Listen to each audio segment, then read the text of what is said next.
You are listening to Gone But Never Forgotten. Our topics can include, but are not limited to, murder, sexual assault, graphic and gruesome details, and more. These topics are adult in nature and are not meant for everyone. Listener discretion is advised. Certainly one of the most baffling crimes that you can learn about are the cases where parents kill their own child or children. It is hard enough to fathom that we live in a world where anyone believes that they can take a life or lives and they will get away with it, or they simply do not care what the repercussions will be. When someone takes that awfulness to an entirely new level, though, and takes the lives of their own offspring, it certainly can shake you to the core. This week we're going to cover a story that has an incredible amount of awful, an incredible amount of weird, and two people with a whole lot of death surrounding them. Hello, my name is Lance, and welcome to episode 93 of Gone But Never Forgotten, Murder, Cults, and Asshats, the murders of Tylee Ryan and J.J. Vallow.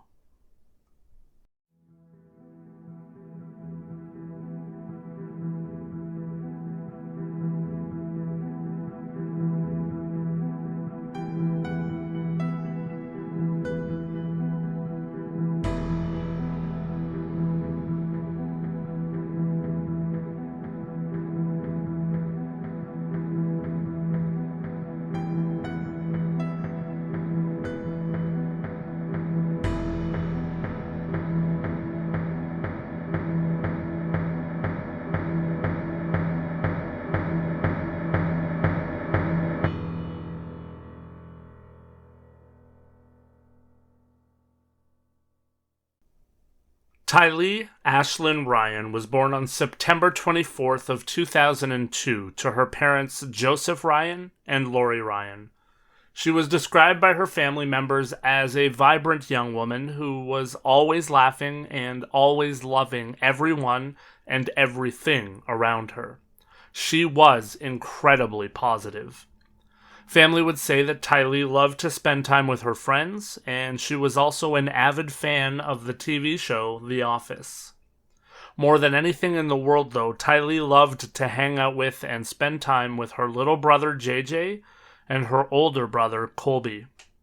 Tylee's teenage years were mostly spent in Arizona, where she attended Perry High School in Gilbert, Arizona. Tylee would become one part of the center of a missing persons and later murder case that was shocking.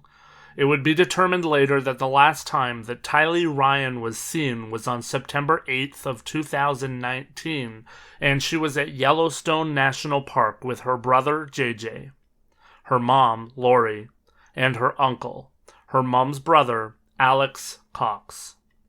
The trip was just 2 weeks before her 17th birthday. Joshua Jackson, or J.J. Vallow, was born on May 25th of 2012 to his parents Todd Trahan and Mandy Leisure. He would later be adopted by Charles Vallow and Lori Daybell in 2014. J.J. was diagnosed as being on the autism spectrum, and he previously attended Lawrence Institute for Education in Gilbert, Arizona, before his family moved to Idaho, and he attended Rexburg's Kennedy Elementary School in Idaho. Everyone that knew JJ said that he was a loving little boy who brought joy to every room that he was in. JJ also returned every bit of love that his sister Tylee would dote on him in kind. The two were inseparable. JJ would, of course, become the second part of the story at the center of the cases his sister was the center of. JJ was last captured on a doorbell video playing with a friend on September 23rd of 2019. That is the last known footage of him. He was also last seen on that day at his school. On September 24th, Lori would call the school and inform them that JJ was no longer going to attend Kennedy Elementary, and he was instead going to be homeschooled. This was certainly strange to the people that knew him because JJ had grown so much through socialization at school and he loved to be with his friends there. Before we get to the events that happened after the children disappeared, I will drag the timeline back here and introduce you to the parents at the center of the story and give you their own track records.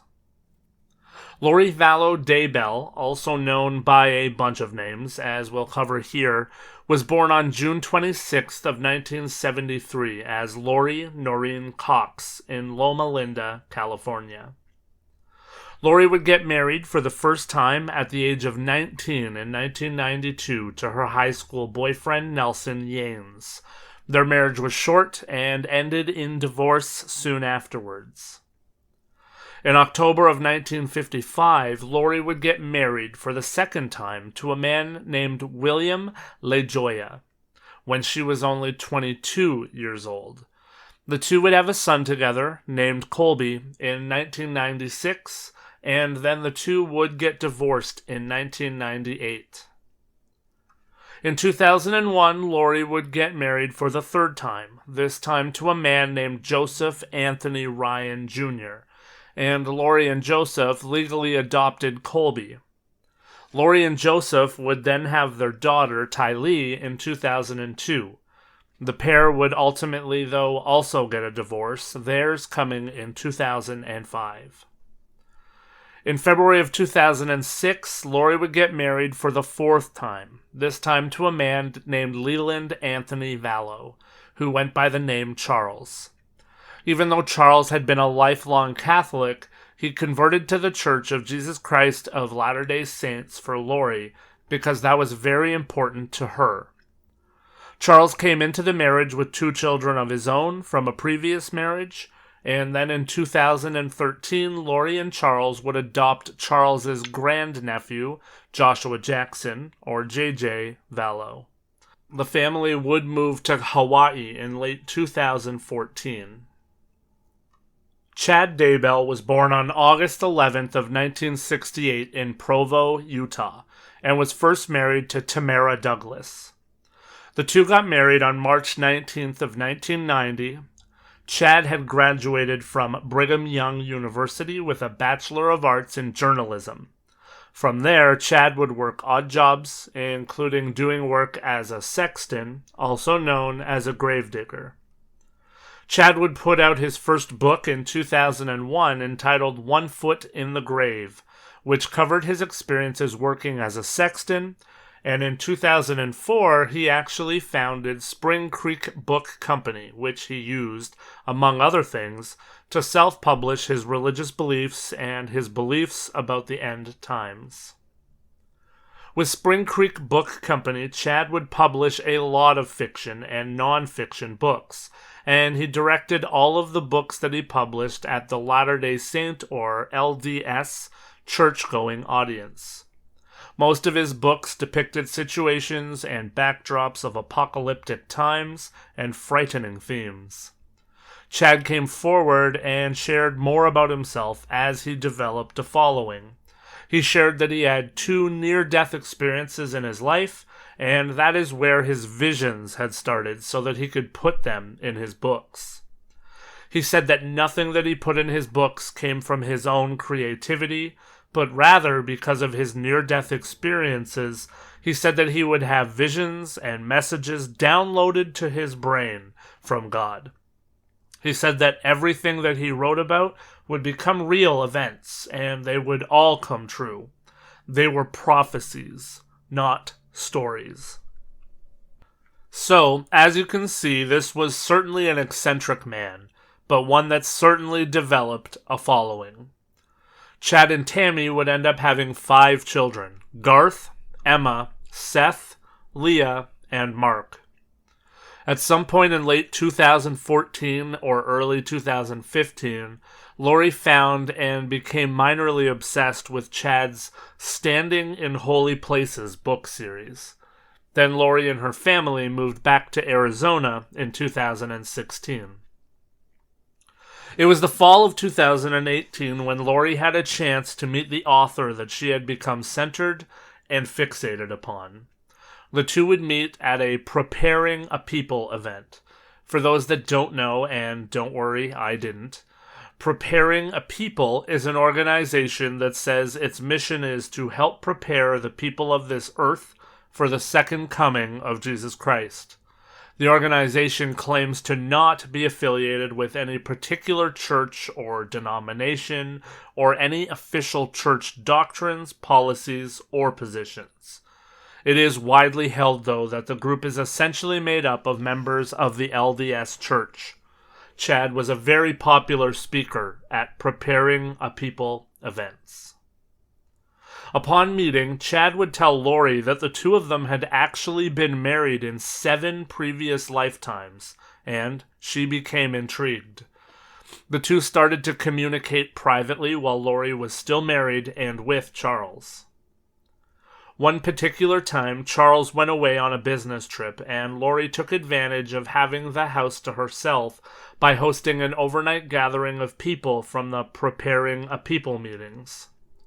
Chad told Lori that he had lived 31 different lives on different planets, and he always referred to people as light or dark, based on whether he felt that they were living their lives akin to Jesus or to Satan. Chad also told Lori that she had lived 21 different lives and that they had been together 5 times on Earth alone. This guy was certainly a charmer. I mean, if someone told me that we had been together for 5 lifetimes already on Earth, I would assume then that they must be my soulmate. Wouldn't you? Chad and Lori continued to grow closer together, and they began to share many beliefs that were quite strange. Amongst those beliefs, Lori believed that she was a godlike figure, and the pair also believed that zombies were indeed a real thing. Obviously, as Lori started to spend more time with Chad, she was spending less time with Charles, and according to Charles, Lori told him in February of 2019 that she didn't care about him or JJ anymore. She said that she was in fact the reincarnated wife of Joseph Smith, the founder of Mormonism and the LDS Church. Lori then disappeared for almost 2 months. While she was gone, Charles filed for divorce, citing that Lori had threatened his life. She had stolen $35,000 US from their joint bank account and his truck, and Lori also believed that she was godlike. Here is an outtake from the divorce filings. Quote, "Mother, Lori Vallow, has become infatuated, at times obsessive, about near-death experiences and spiritual visions. Mother has told Father, Charles Vallow, that she is sealed to the ancient Book of Mormon prophet Moroni, and that she has lived numerous lives on numerous planets prior to this current life. Mother also believes that she was married to James the Just in a past life and also lived as Mary French in the 1800s, who was Joseph Smith Jr.'s natural grandmother. Mother also informed Father that she is translated being who cannot taste death, sent by God to lead the 144,000 into the millennium. Mother believes that she is receiving spiritual revelations and visions to help her gather and prepare those chosen to live in the New Jerusalem after the Great War, as prophesied in the Book of Revelations. On January 29th of 2019, during a phone conversation between the parties and after their physical separation, Mother informed Father that she was a god assigned to carry out the work of the 144,000 at Christ's second coming in July 2020, and that if Father got in her way of her mission, she would murder him." Unquote. Charles's lawyers would get him to seek a protection order from Lori as well. Charles also had told his attorneys that he was the most concerned for JJ because JJ needed routine in his life for him to feel safe and happy. Charles said that he was also concerned for Tylee, but that because she was not legally his child, he was unable to include her in the filings. A month after everything was filed, Charles would withdraw the divorce paperwork and say that they had a desire to make the marriage work. On July 11th of 2019, Charles would be shot and killed in Chandler, Arizona. The shooter was Alex Cox, Lori's brother.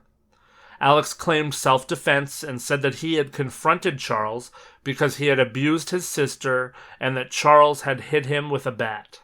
That is why Alex said that he retrieved his gun and murdered Charles. Perhaps most tragically, JJ and Tylee witnessed the murder of Charles. Oddly, police did not pursue the matter any further and no charges were laid. I find it strange that this wasn't an open and shut case to me. You have a man in Charles who had filed for divorce and protection from Lori and then rescinded those filings. Then he winds up dead at the hands of her own brother, and there is no alarm bells going off here. I understand that all of that could be construed into being the result of abuse from Charles's side under pressure, but it really is sad that the byline for a murder is that no charges were laid at the time. On October 9th of 2019, Tammy Daybell reported to police that she had been shot in her driveway by a masked man. Unfortunately, there was no way to identify the assailant, however. Only 10 days later, Tammy would be found dead inside of Tammy and Chad's home. Chad said that Tammy had gone to bed earlier the previous night because she had a bad cough and that she had died in her sleep. Initially, that was accepted. There obviously were no romantic ties between Chad and Lori that anyone knew about, so there was nothing to tie the deaths of their two spouses to one another or make anyone look guilty of anything. Tammy's body would not be autopsied because Chad refused to let it happen, and the coroner accepted his request. I want to point out, too, that Tammy's death happened well after September 8th and September 23rd, 2019, which is when both Tylee and JJ were reportedly last seen, and all of this just months after Charles had been killed by Alex. So, suffice it to say that at this point there was a lot of things going on in the lives of Lori and Chad. Both of them had found themselves suddenly widowed with the murder of Charles and the sudden death of Tammy, and on top of that, Lori was lying to everyone about her children. In October, 2 Venmo payments were made from Tylee's account to her older half-brother Colby with loving messages attached. When Colby tried to reach out to Tylee after that, he received unengaged responses saying that she was too busy to talk to him. And then the two had a big moment together. Chad and Lori would get married in Hawaii on November 5th, 2019, only 17 days after Tammy had died. As the new family started to form, they needed to get their story straight. All of the stories that would later come to light were being covered up at the wedding. Lori and Chad told people that Tylee had actually passed away in 2017. As for JJ, a welfare check was done on November 26th when JJ's grandma requested one. Lori told the officers that JJ was actually in Arizona with a close friend named Melanie Gibb. This was foolish, though, because the police obviously did their jobs, and they called Melanie. Melanie told officers that JJ was not there and that she had not seen JJ in months at that point. Knowing that the gig was up, Lori and Chad were seen by neighbors the following day packing up a truck, and when the police and the FBI arrived the next day, they found that the home had been abandoned. As a part of the welfare check, Chad's home was also checked, but nothing and no one was found. Melanie would eventually tell officers that Chad and Lori had tried to force her to lie for them and say that JJ was with her, but she didn't want any part of whatever was going on. As police tried to find JJ and ensure his welfare, though, they also found out that Tylee was also missing. It became clear to everyone at this point that there was certainly something going on, and Chad and Lori were certainly at the center of it. They just weren't quite sure what they were going to find. Throughout December 2019 and January of 2020, law enforcement agencies across the country started to organize and intensify their investigations into the couple. They would exhume Tammy's body to do an autopsy to find out if there was more than met the eye there as well. Colby and the grandparents of Tylee and JJ would plead for Lori and Chad to return the children to their family, and even offered up a reward that totaled $20,000 for the return of the two children. Investigators would announce and make it clear that neither Tylee nor JJ were with Chad and Lori, and that they had no idea where they were. They also said that Lori had refused to cooperate with any of their investigations. One strange thing that investigators found was a storage locker that Lori had rented in Rexburg in October of 2019. Inside of the locker were personal effects that had belonged to Tylee and JJ, including clothing, toys, photographs, and keepsakes. All of those things were loaded into the storage locker by Lori and her brother Alex. Alex would actually wind up dead on December 12th of 2019 because of blood clots and high blood pressure. All of the investigations would lead to Lori being arrested on February 20th of 2020 in Hawaii by the local police on charges that she was facing in Madison County, Idaho. The charges were 2 felony counts of desertion and non-support of dependent children and 3 misdemeanors. The bail for Lori would originally be set for $5 million, but was dropped to $1 million after she was sent back to Idaho. It was reported at the time that none of the bail bond companies were willing to help her out. On March 24th of 2020, it would be reported in the news from leaked documents that Chad and Lori had come to the conclusion and become obsessed with the fact that both Tylee and JJ were in fact not human at all, and they were possessed, and they were zombies, and needed to be out of the picture for them. On June 9th, the Rexburg police obtained a second search warrant for Chad Daybell's home in Rexburg, and this time they were able to search more around the house, and they sadly discovered human remains on the property in what was believed to be a pet cemetery. On that very same day, Chad was taken into custody, and he was charged with 2 felony counts of concealment, distribution, or alteration of evidence. Only a few days later, the remains that were found on the property of Chad were confirmed to be the remains of Tylee and JJ. Chad's bail was also set at $1 million. At this point, with Chad and Lori thankfully behind bars, and with Tylee and JJ sadly confirmed to have been murdered, investigators started to build their case. On July 15th of 2020, Lori pled not guilty to the charges against her, and on August 21st, Chad also pled not guilty to all 4 felony counts against him. In September, Madison County Prosecutor Rob Wood would ask for the judge to combine Lori and Chad's cases because the evidence and the witnesses that would be called would be the same. Then on May 24th of 2021, Chad and Lori would officially be charged with the murders of Tammy Daybell, Tylee Ryan, and JJ Vallow. On May 27th, Lori's case would be delayed because it was deemed that she was incompetent to stand trial. On June 29th, Lori was indicted in Arizona by a grand jury on conspiracy to commit the murder of her husband, Charles Vallow. On August 5th, it was announced that prosecutors were going to seek the death penalty for Chad. On April 11th of 2022, Lori was deemed competent to stand trial following a stay in a mental health hospital, and she was released back into the custody of the Fremont County Sheriff's Department. On May 2nd, 2022, it was announced that prosecutors would also seek the death penalty for Lori.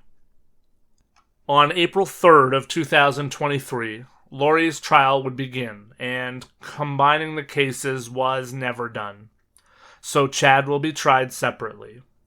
On May 12th of 2021, just over a month later, Lori Vallow Daybell was found guilty of all criminal charges against her, and on July 31st of 2023, she was sentenced to consecutive life sentences for the murder of Tylee, the murder of JJ, and the conspiracy to commit murder against Tammy.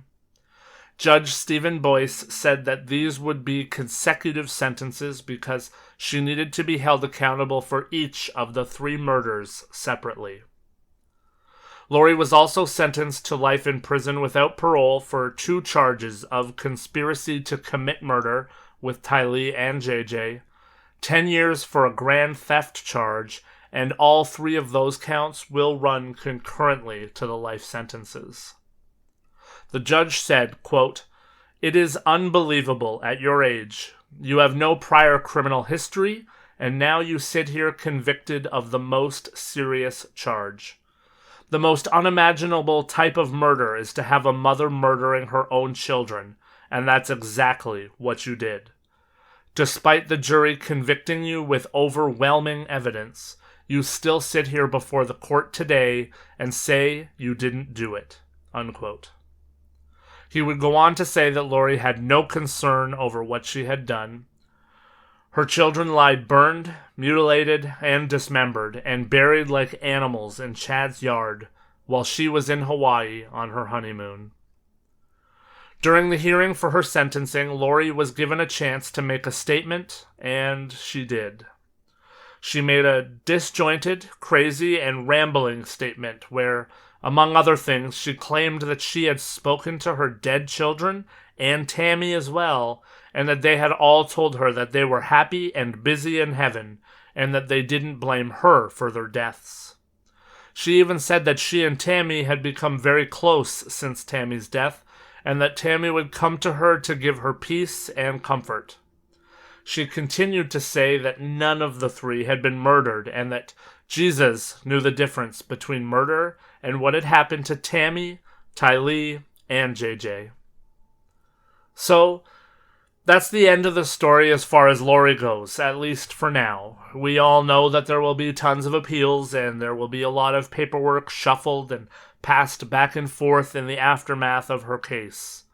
Chad Daybell's trial is presently set to start on April 1st of 2024, and the prosecution still says that they will be seeking the death penalty if he is convicted. A death sentence was removed from Lori's trial because of media saturation, violations by the state, Lori's mental status, and an inability by the state of Idaho to impose a death sentence if given. I would then venture to say that the death sentence likely will also not be held in Chad's case neither.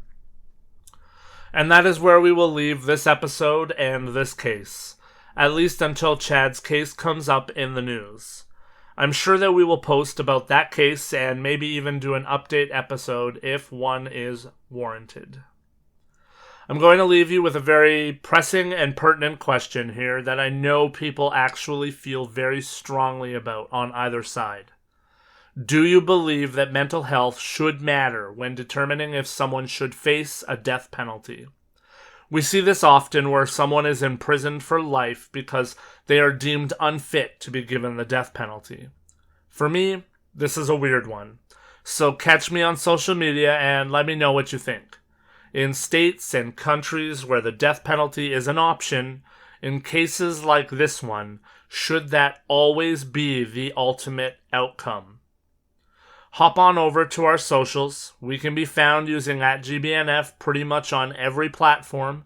And of course, come join the conversation on Patreon and let us know what you think and support the show as well if you can.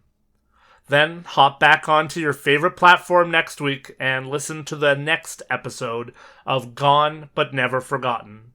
In the meantime, give a hug and a kiss to your loved ones and be thankful for all that you have. And of course, when you venture out into the world around you, don't forget to be better. Thank you for listening to Gone but never forgotten.